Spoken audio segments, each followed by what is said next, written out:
I've been doing calisthenics seriously since 2016, and it's been the catalyst for me getting decently lean and also disciplined in the sense of mental persistence. Here's how I got ripped doing mostly calisthenics. The reason I say mostly calisthenics is because up until recently, I've been doing a lot more upper chest and shoulder exercises with barbells and dumbbells just for pure aesthetics and isolation. Calisthenics does have its weaknesses when it comes to this department, so just for my goals specifically, that's what I do just to, I guess, perk up those muscles that can't really be worked that effectively with calisthenics exercises. Now let's go over the full blueprint of how I got decently ripped. The first thing we're going to talk about is the split. The split that I used was push-pull legs, and how I structured it throughout the week was push on Monday, Tuesday was cardio, Wednesday was pull, Thursday was legs, Friday was push again, Saturday was cardio, and Sunday was pull again. Now, as you've heard, I only did legs once, but I made sure that I did extra volume in those sessions. So it actually took me quite a bit to recover from those leg workouts because I was doing a bit over 20 sets within that one singular workout. Now, of course, there could be other factors of why it took me so long to recover from those workouts. It could have come down to inadequate protein, too much volume. As I said, I was doing a lot. Now, for the modality of training in each push, pull, and legs. For the first two push and pulls, I focused on either strength or endurance. So it would either be heavy weight or high reps, and the second push pull would be focused on hypertrophy. For the singular leg workouts, I had a switch between week A and week B. So on the first week, it would either be strength or endurance, and then the next week would be hypertrophy. But currently I should say that I alternate between the push-pull leg split and also the upper-lower split, which I do right now. For upper and lower, Monday is upper, the next day, Tuesday, is lower, Wednesday is steady state or high intensity cardio, and then the following 2 days is upper or lower again. As you can see, I do legs twice, but then again, that singular leg workout that I do, the first leg workout on Tuesday, is high volume, so I get extremely sore for the next few days that I am still sore on the following leg workout. But yeah, it will definitely come down to just the overall volume that I do on those leg days. We do a lot. Since we can't work with a ton of weight, especially now in lockdown and quarantine. I mean, regardless of quarantine or lockdown, I never really went to the gym, so I was just playing around with variables like tempo. But yeah, that covers the split that I use to get where I am now. Now let's talk about the structure of my workouts, specifically for hypertrophy. I trained in two ways: 6 exercises for straight sets or 4 supersets. For the reps for both of these methods, I always try to aim between 6 to 12 reps, preferably on the lower side for mechanical tension. But I also like to prioritize and schedule in some metabolic overload with a bit more high reps, so we're talking about 15 to 30 reps. As for the rest periods for the straight sets, I would rest between 2 to 3 minutes after each set, and for the supersets, I'd rest between 1 minute in between the superset and 2 minutes after the superset. So for example, if I had push-ups and pike push-ups as a superset,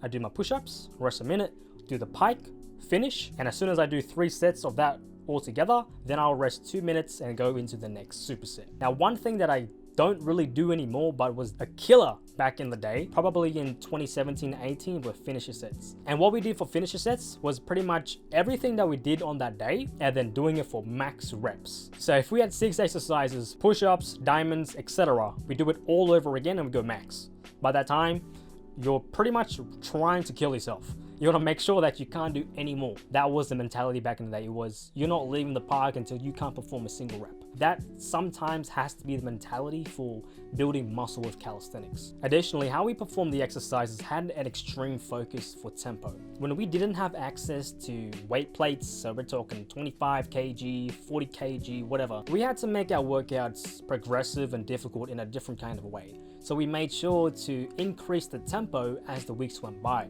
So we first started at 2-1-1, so 2 seconds down, 1 second hold, 1 second up, and progressively as the weeks went by, we increased that to eventually about a 5-2-2 tempo. It becomes really tedious and monotonous, but it gets the job done just until you have access and you can invest in actual heavy weight, which makes the whole experience of calisthenics much more enjoyable.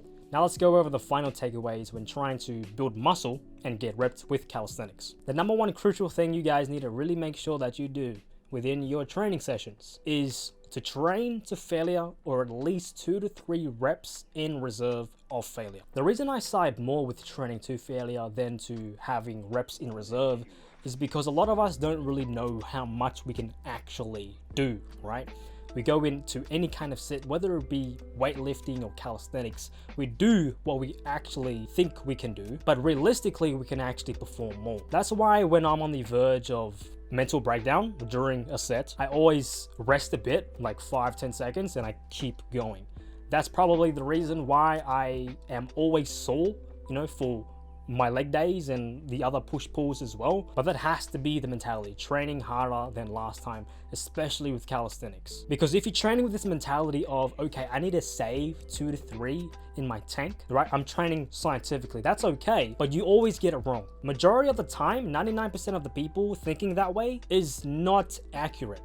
That's why you gotta go hard. Secondly, you gotta go heavy when able. When we first started, like I said, we were doing tempo, we focused on that. We're doing a lot of isolation, isometrics, right? But as soon as you have access to 20 kg plates and an accumulation of that, use it. And also experiment with resistant bands and rings. Your training can't be boring. You gotta experiment and do different things, not just to shock the muscle, but to also enjoy your training, right? But let me say, ring training is probably one of the most difficult forms of training. Why do you think gymnastic people or gymnasts are jacked? Have you guys ever tried ring dips? Weighted ring dips are excruciating. You being able to perform 45 kg on normal dip bars and transferring that strength over to ring dips is intense. Give it a go. And the last thing is that you guys need to make sure that you are selecting exercises that are actually challenging you. You can't stick with the knee push-ups, of course that's an exaggeration, but you can't just keep doing ordinary push-ups. You're gonna have to either chuck on a plate or learn different exercises to make that more challenging, right? So instead of normal push-ups, you do some dive bombers, you do some handstand push-ups. You always have to challenge yourself. You should never go into a workout expecting easy. It has to challenge you. You have to dread sometimes going to the park or going to the gym and doing what you gotta do. The next thing I'm gonna talk about is the diet, which is probably the most important part of you trying to get ripped, because you can only go so far with training. But first up, you have to put your body in a hypocaloric state. If you are not eating less calories than you are expending each day, you are not going to lose fat, you're not going to lose weight. You can't expect yourself to eat a ton of food, be in a surplus, and get shredded. It just doesn't work like that. You can expect to build muscle in a surplus, but you're also gonna expect some type of fat to also come with that. So that's the first thing. I recommend doing a slight deficit, so about 10 to 15% off of your maintenance. Currently for myself, I started off really low, which I didn't know was actually low because I was basing those numbers off of what I did before to get lean. So I was intaking about below 2,000 calories to lose weight. So we're talking about 15 to 1,800. But you guys also got to keep in mind that my frame is a lot smaller than yours. So you can allow for more calories in your specific diet in order to get shredded. But for myself, since I'm smaller, I'm 5'3", I do probably have to intake less. But the big thing here with the caloric deficit is you want to make sure that you don't feel like shit. You're going to feel hungry, that's a normal thing. You suffering a little bit during a cut is normal. You're gonna have to go through that. But if you borderline feel like shit, you feel lethargic, you have no energy, you have headaches, right? If you reach that realm of low caloric intake, then there is a problem. With me eating that low at like 1,600 calories, I feel fine. Of course, I feel tired throughout the day. I crash like everyone else, but I don't have headaches. I'm fairly healthy, right? I'm fairly healthy. That's with me personally. I'm able to eat that low and still be okay. For you guys, I don't recommend going that low. But figure out your maintenance and then go from there. Document your weight each day, average it out, and just see how you go. The second part is trying to maintain your strength throughout your entire cutting phase.